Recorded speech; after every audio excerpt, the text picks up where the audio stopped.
ఇప్పుడు కొన్ని home remedies తీసుకుంటా ఉంటారు మన బ్లాక్ సర్కిల్స్కి.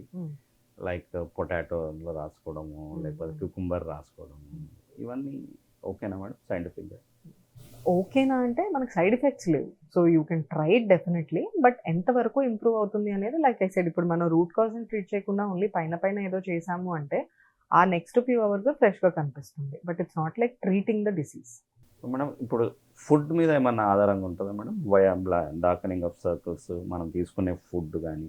ఫుడ్ డెఫినెట్లీ అండి. ఇప్పుడు మనం like I said iron deficiency ఉన్నప్పుడు ఐరన్ ఎక్కువ ఉండే ఫుడ్ లైక్ ఆకుకూరలు కానీ, ఇప్పుడు నాన్ వెజిటేరియన్స్‌లో అయితే చికెన్ లివర్, మటన్ లివర్ ఇలాంటివి తిన్నప్పుడు, బోన్ సూప్ తీసుకున్నప్పుడు ఐరన్ అనేది బాగా వెళ్తుంది కాబట్టి డెఫిషియన్సీ క్లియర్ అయినప్పుడు ఆటోమేటిక్‌గా మనకు డార్క్ సర్కిల్స్ బెటర్ అవుతాయి. వేరేస్ ఇప్పుడు ఇన్సులిన్ రెసిస్టెన్స్ ఉంది అనుకోండి, జంక్ ఎక్కువగా తింటున్నారు, ఫాస్ట్ ఫుడ్ ఎక్కువగా తింటున్నారు, దానివల్ల నిద్ర సరిగ్గా పట్టట్లేదు, లైఫ్ స్టైల్ బాలేదు, వెయిట్ గెయిన్ అవుతున్నారు అంటే డెఫినెట్లీ పెరుగుతాయి. సో, అలా మనం తీసుకునే ఫుడ్ కూడా ఎఫెక్ట్ చేస్తుంది.